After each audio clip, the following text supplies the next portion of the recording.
هي عن السلطة السابق، عن السلطة السابق زاد الصيت ديال السلطة النبيل ديال الجسدي اللي كيتم ديالها وكتم وحدة من المهن الحرة اللي هي عبارة عن سمسار محلي. شرف، السلام عليكم. وعليكم السلام. لاباس بخير، اجركم الله البركه في راسكم في هذه الوفاه ديال هذا اللاعب هذا ديال الكره الحديديه. كتوجه لسكان مدينه كلهم تحيات. كنقصر كاين مشكل. انا كنهضر مع سي شرف، نهضر معاه نسالي تصريحه ونكمل معاه. ناخذوا مجموعه. كاين مشكل. لا علاش لا؟ لا كناخذ تصريح. هو عنده اختيار. شي مشكل، كمل معايا سي شرف وتسالي معاهم واخا. لك التعزيه كتوجه للساكنه ديال مدينه اسفي كلها.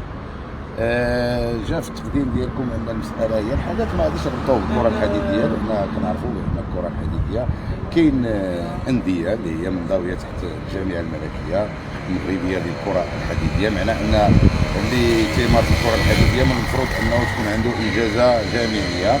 عنده بعض الاخوان اللي تيلعبوا في الغابه ديال الكارتينج بشكل عشوائي، ما منتمين لا للنادي لا حتى شي حاجه، ما عندهمش لا اجازه جامعيه لا والو. الجريمه وقعت تكون في النادي؟ لا طبيعه الحال النادي ما يمكنش توقع جريمه في النادي. الا وقعت في النادي راه صافي. النادي بالعكس هو يؤطر هذه الرياضه وتيقوم بزاف الاشياء، يعني تكوين وهذا. الناس اللي عندهم اجازه راه طبيعه الحال تيكونوا ملتزمين بقوانين. الجريمه وقعت في الغابه ديال الكارتي بالضبط امام المقر ديال مركز التكوين ديال لوسيس. كاينه واحد الغابه تمايا تيلعبوا فيها الاخوان اللي هما مبتدئين وهذا. والجريمه على ما وصلني انا بانه المرحوم بعدا كان وجه العزاء الحار للعائله ديالو، بانه كان كيتميز باخلاق كبيره وكان انسان ظريف وطيب جدا. كما قلتي راه الانظار كلها كتوجه لعون السلطه السابق، لانه هو اللي طعن السيد كيقولوا طعنوه في جهه القلب ديالو، والسيد وصل هنا جوج تهامده للسبيطار ديال الخميس. على اين الناس ديال الامن راه دايرين خدمتهم دابا، كما الناس ديال الصحه راه داروا خدمتهم، لان لومبيلونس جات على التو ونقلات السيد اللي تضرب، ولكن للاسف انه وفاته المنيه قبل ما يدخل لي زيرجونس ديال لوبيتال.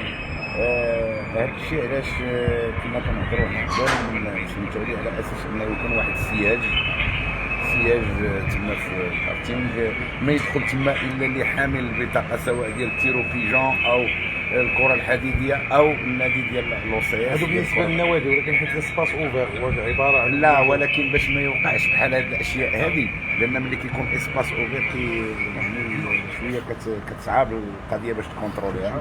هذا الشيء علاش كنا كنهضروا. كنظن انه كيقولوا بانه كانت مشادات بين الحكومات شنو طبيعه العلاقه اللي كانت بيناتهم؟ عندك شي معطى في هذا الخصوص؟ كاين دابا على ما حسبنا تيعاودوا انه كانت بيناتهم نزاعات حول شي محل بحال هكا ولا شي حاجه، لان عرفتي ملي كتوقع الجريمه تبدا بزاف السيناريوهات كتهضر، ولكن حنا ما متيقنينش هذا الشيء، ما كنسمعوه في ودنينا وصافي. المهم على اين رحم الله الفقيد، تنتمنى بحال هاد الاشياء ما بقاش تتكرر. واخا كيهضروا بان الجاني المشتبه فيه الرئيسي في ارتكاب هذه الجريمه هذه انه كان في حاله غير طبيعيه في اي مكان. ما نقدرش نثبت لك بانه راه كان في حاله غير طبيعيه، لانني انا الناس شنو الناس شنو قالوا؟ بطبيعه الحال قالوا كان في حاله غير طبيعيه وقالوا بزاف سميتو، ولكن انا ما نقدرش نثبتها لك لانه انا ما كنتش حاضر باش انني على اي غير ما يربطوش الحدث بالكره الحديديه، لان الكره الحديديه بعيده كل البعد. هذه هي الكارتينغ معروف، هذيك البلاصه معروفه بانها كيتوجهوا لها الناس كاملين اللي كيلعبوا لي بول الكره الحديديه، كلشي كيتوجه. وكنظن ان الجاني ما عنده حتى علاقه بالكره الحديديه، لان الكره الحديديه راه هي كره من حديد وعلاقات من ذهب، كره يعني رياضه ديال حب وسلام واخاء وبزاف المسائل. ما كنظن ان الجاني راه ما عنده حتى شي علاقه بالكره الحديديه. شكرا لك استاذ شرف. تبارك الله عليكم، تبارك الله عليكم.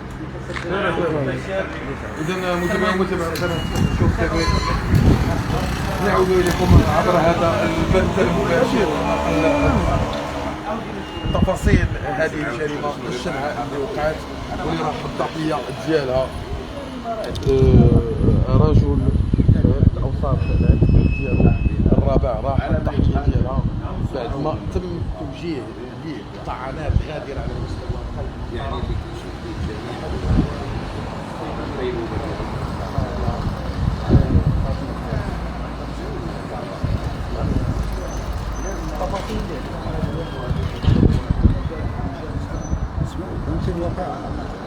إذن مباشرة معكم مشاهدينا الكرام من أمام مستشفى محمد الخامس بمدينة آسف. مشاهدينا الكرام، اليوم وقعت واحد الجريمة اللي ضرتنا في خاطرنا وضرت الساكنة المسفيوية. واحد الشخص اللي هو عون سلطة مشاهدينا الكرام سابق، بحد البشاعة وبحد بلا رحمه بلا شفقه، كيوجه لواحد الشخص مشاهدينا الكرام اللي كيتجاوز العمر ديالو اللي 40 سنه مشاهدينا الكرام، طعنات اللي اردته قتيلا مشاهدينا الكرام. فهذا الشيء اللي ولينا كنسمعوا في هذه الايام فهو خطير جدا مشاهدينا الكرام. اذا خليكم معنا مشاهدينا الكرام في هذا البث المباشر، مازال غادي نمشوا امام. اذا الواقعه هي كانت على مستوى منطقه الكارتين بالقرب من السوق الكبير مرجان. الواقعة كما تم يعني حكايتها من طرف بعض الأشخاص اللي كانوا بعين المكان، هو أن عون سلطة سابق ترصد الضحية بالقرب من أحد النوادي التي تعنى بالكرة الحديدية، وتم الإجازة عليه. ويحكى أيضا أن سبب الخلاف كان حول إحدى المنازل اللي يتم البيع ديالها، وربما الشخصين معا يعملان كان كوسطاء، وكان الخلاف على مستوى هذه المسألة اللي كتعلق ب يعني بيع المنزل والعائدات ديالو.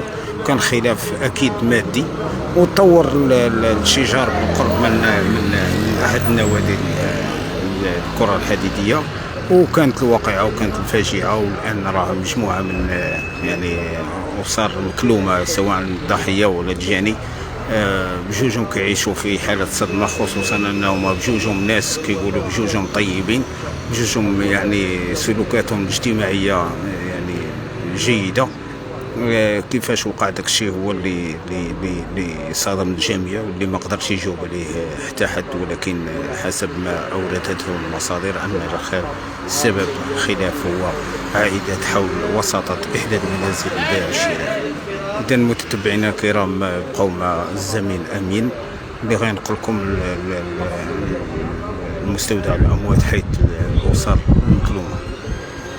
إذن مشاهدينا الكرام، كيف ما سمعتوا مشاهدينا الكرام، اليوم مدينة آسفي كتهتز على جريمة قتل مشاهدينا الكرام بمنطقة الكارتينغ بمدينة آسفي حاضرة المحيط الأطلسي. مشاهدينا الكرام، وكيف ما سمعتوا مشاهدينا الكرام، الخلاف كان فقط خلاف بسيط مشاهدينا الكرام على سمسيرة بهذه العبارة مشاهدينا الكرام.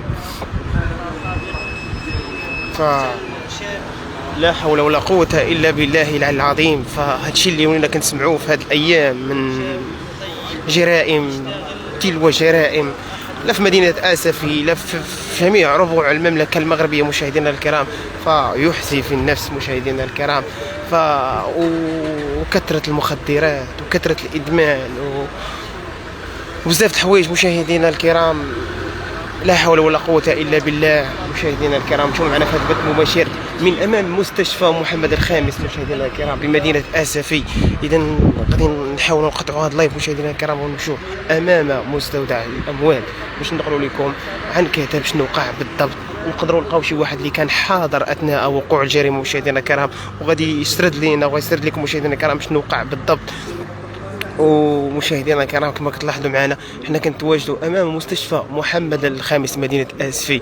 والسبب اللي حكى لنا الراجل مشاهدينا الكرام وسمعتوه على اللسان ديالو بان سبب بسيط، هو سبب تمصيره في شي دار، ولا واحد جاب تمصيره ولا اخر، ما شو سبحان الله مشاهدينا الكرام، ولات الدنيا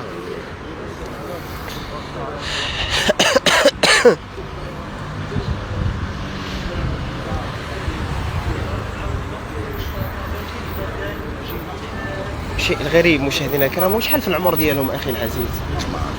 شحال تقريبا العمر ديالهم؟ يعني بجوجهم في 40. يعني ملي كتسمعون سلطان متقاعد يعني راه وصل لواحد ماشي متقاعد سابق مشاهدينا الكرام. اذا هما بجوج مشاهدينا الكرام فايتين 40 سنه يعني.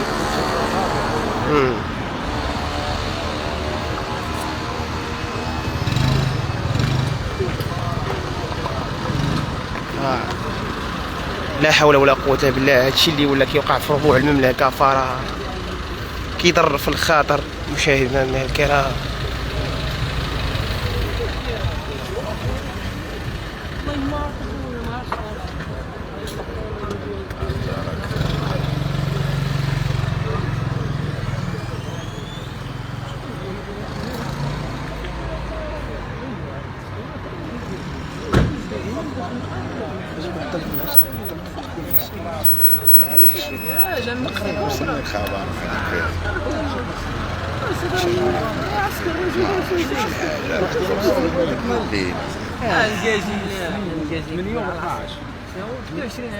يعني مشاهدينا الكرام هذه الجريمة وقعت حدود منتصف الليل مشاهدينا الكرام، حدود منتصف الليل في هذه الليلة مشاهدينا الكرام. هي احنا اليوم يوم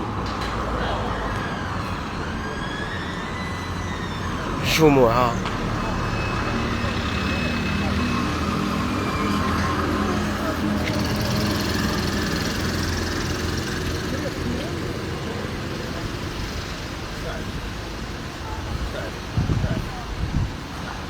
إذن مشاهدينا الكرام غادي نخليكم في هذا اللايف هذا،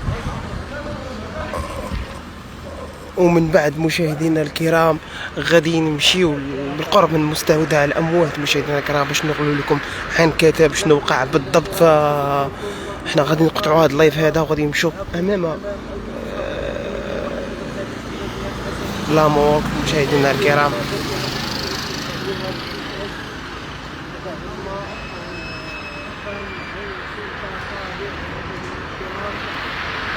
ومشاهدينا الكرام من خلال هذا البث المباشر غادي ندوموا بث مباشر من جهه اخرى من امام مستودع الاموات، وغادي نحاولوا نجيبوا لكم المعلومه كما هي مشاهدينا الكرام.